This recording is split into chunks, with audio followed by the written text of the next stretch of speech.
तो नमस्ते दोस्तों, आप सभी का स्वागत है हमारे यूट्यूब चैनल पे एक और नए टॉपिक के साथ। आज का जो हमारा टॉपिक है वो है द पावर ऑफ कंपाउंडिंग। कि कंपाउंडिंग का मतलब क्या होता है, चक्रवृद्धि ब्याज का मतलब क्या होता है। तो देखिए, अगर आप भी पैसा सेव करना चाहते हैं तो आप भी बैंक में एफडी कराते होंगे या हो सकता है कोई इन्वेस्टमेंट करते होंगे। तो ये जो पैसा सेविंग है, इसको सेव करने का सिर्फ एक ही तरीका है, कंपाउंडिंग का। कंपाउंडिंग का मतलब ये होता है कि आपको कुछ लंबे समय के लिए कंटिन्यू पैसा आपको जमा करते रहना है, उसमें से निकालना नहीं है। और 20 साल बाद, 25 साल बाद वो एक बड़े पेड़ की तरह हो जाता है और स्टार्टिंग बीज से ही होती है। तो इसको कंपाउंडिंग बोलते हैं। और ब्याज और लग मिलता रहता है, तो वो भी पैसा उसमें जुड़ जाता है। तो जो गैम्बलिंग हम करते हैं उसको भी हम कंपाउंडिंग के तरीके से कर सकते हैं। और यही तरीका इकलौता तरीका है जिससे गैम्बलिंग में कुछ हो सकता है, नहीं तो पुराना जो तरीका है उससे तो कुछ नहीं हो सकता। तो आज हम समझने की कोशिश करेंगे कि ये कंपाउंडिंग का जो तरीका है ये क्यों काम करता है और क्या कारण है कि इसमें सक्सेस मिल सकती है। तो देखिए, कंपाउंडिंग का जो तरीका होता है उसमें ये होता है कि आपको दिन का कुछ परसेंटेज विन करना है तो गेम बंद कर देना है, अगर वो विन हो जाता है तो। और कुछ परसेंट अगर लॉस हो जाता है तो भी आपको गेम बंद कर देना है, पूरा नहीं खेलना है। तो इस तरीके से खेलने को कंपाउंडिंग तरीका बोला जाता है। तो अभी जो हमारे गेम प्ले हो रहे हैं, तो हमारा जो डेली का विन का परसेंटेज है वो सिर्फ 1% है।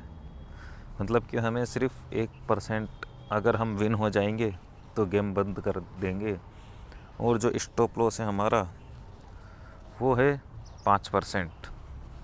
मान लो कि अगर आईडी में हमारे 10,000 हैं तो 10,000 से हमें सिर्फ 100 रुपये जीतने हैं, क्योंकि हमारा टारगेट 1% है। और स्टॉप लॉस हमारा 500 रुपये है। अगर हम 500 रुपये हार जाएंगे दिन में तो भी हम बंद कर देंगे। तो अपन सोचते हैं कि ये 1% से क्या होगा, कुछ नहीं होगा 1% से। लेकिन ऐसा सोचते हैं कि कुछ नहीं होगा, लेकिन अगर आप कंपाउंडिंग करोगे तो 5,000 का सिर्फ 1% अगर कोई 2 साल तक कर ले, 2 साल कोई ज़्यादा नहीं है, ऐसे ही निकल जाते हैं। अभी आपकी उम्र भी कितनी होगी, ऐसे ही निकल गया टाइम, 10 साल ऐसे ही निकल गए, 22 साल ऐसे ही निकल गए। तो 2 साल तक अगर कोई 5,000 का 1% करेगा तो 2 साल में बैलेंस करीबन 29 लाख रुपए हो जाएगा।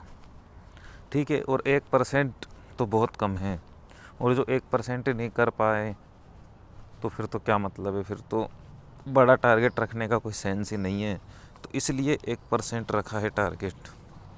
और दूसरी बात यह है कि रुकना आसान हो जाता है, क्योंकि होता यह है, जैसे मान लो कि 10,000 है, आपको 100 रुपये ही जीतने हैं। तो एक तरफ तो माइंड में प्रेशर नहीं आता कि यार 100 ही तो जीतने हैं, और वहीं आपको 10,000 करने हो, 5,000 करने हो, तो माइंड थोड़ा प्रेशर में आ सकता है कि बड़ा अमाउंट जीतना है। तो माइंड प्रेशर में आने के ज़्यादा चांस रहते हैं। और दूसरी बात यह है कि अगर स्टॉप लॉस 1% प्लस पे 5% स्टॉप लॉस है, तो अगर आपका टारगेट 5% होगा विनिंग का, तो आपका स्टॉप लॉस भी फिर बड़ा होगा, 15% से 20% आपको स्टॉप लॉस रखना पड़ेगा। और फिर क्या होता है, फिर रुका नहीं जाता है। 15% 20% अगर आईडी का आपका चला जाएगा तो रुकना बहुत ज़्यादा मुश्किल हो जाएगा। लेकिन अगर आपकी आईडी का सिर्फ 5% लॉस हुआ है तो आप अभी उस अवस्था में नहीं गए हों जहाँ पे दिमाग काम करना बंद कर देता है, तो आप आराम से रुक सकते हो।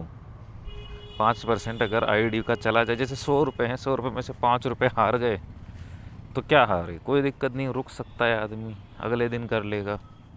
तो इसलिए क्या होता है कि टारगेट आपको कम ही रखना है, 1% ही बहुत है।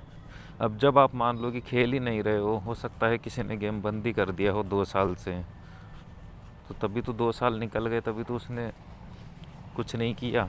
लेकिन ये तो रिस्क लेने की बात है। देखो, अगर आप खेलते हो पहले तरीके से तो 5-5 हज़ार एक दिन में भी चले जाते थे। लेकिन अगर आप कंपाउंडिंग करके खेलोगे तो वो तो खेल की पता चलेगा कि ये सक्सेसफुल आप हो पाते हो या नहीं हो पाते हो। तो बात तो देखिए कंट्रोल की ही आती है इसमें।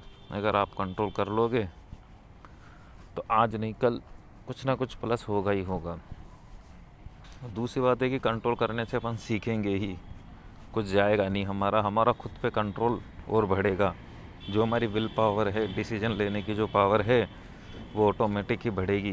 क्योंकि जब आप डिसीजन लोगे कि अब आईडी कल ही खेलूँ, कल ही आप खेलोगे गेम, तो ये भी तो डिसीजन ही हुआ, तो इससे भी आपकी विल पावर और बढ़ेगी। तो इसलिए क्या है, इस तरीके से आप खेल सकते हो। और अगर आप नहीं खेलना चाहते हो, गेमलिंग छोड़ ही दी है, तो इससे बढ़िया तो कुछ भी नहीं है। अब आपने छोड़ ही दी है तो उसको भूल ही जाओ। लेकिन अगर आप नहीं छोड़ पा रहे हो, खेलना ही है, तो ये एकमात्र तरीका है कंपाउंडिंग का तरीका, जिससे कि हम गेमलिंग खेल सकते हैं।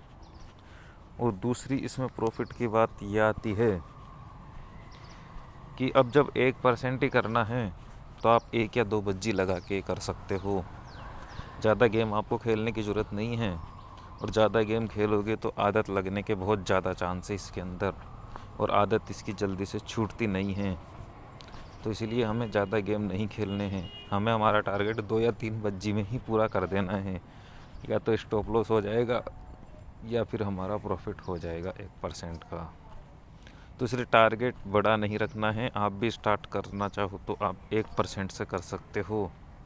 और उसको आप कंपाउंडिंग करके अगर आप कैलकुलेटर पे या एक्सेल पे आप देखोगे तो आगे जाके बहुत बड़ा अमाउंट हो जाता है। और बस रुकने की बात है, रुक रुक के धीरे धीरे धीरे धीरे वो बढ़ता रहेगा। और हमें कुछ करने की ज़रूरत नहीं है, हमें सिर्फ देखते रहना है। और ये कुछ करना नहीं करना ही बहुत बड़ी बात है इस चीज़ के अंदर। इसमें बैठे रहना ही बहुत बड़ी बात है। तो इस तरीके से कंपाउंडिंग काम करती है। और ज़्यादा गेम खेलते हैं तो दिमाग ख़राब हो जाता है, काम करना बंद कर देता है। तो वैसी स्थिति भी इसमें नहीं बन पाएगी, क्योंकि जब आप 2-3 ही गेम खेलोगे तो दिमाग काम करना कैसे बंद करेगा। तो आज हो सकता है आप समझ गए होंगे, उम्मीद करता हूँ। आज के लिए इतना ही, मिलते हैं अगले नए टॉपिक के अंदर। वीडियो देखने के लिए बहुत बहुत धन्यवाद।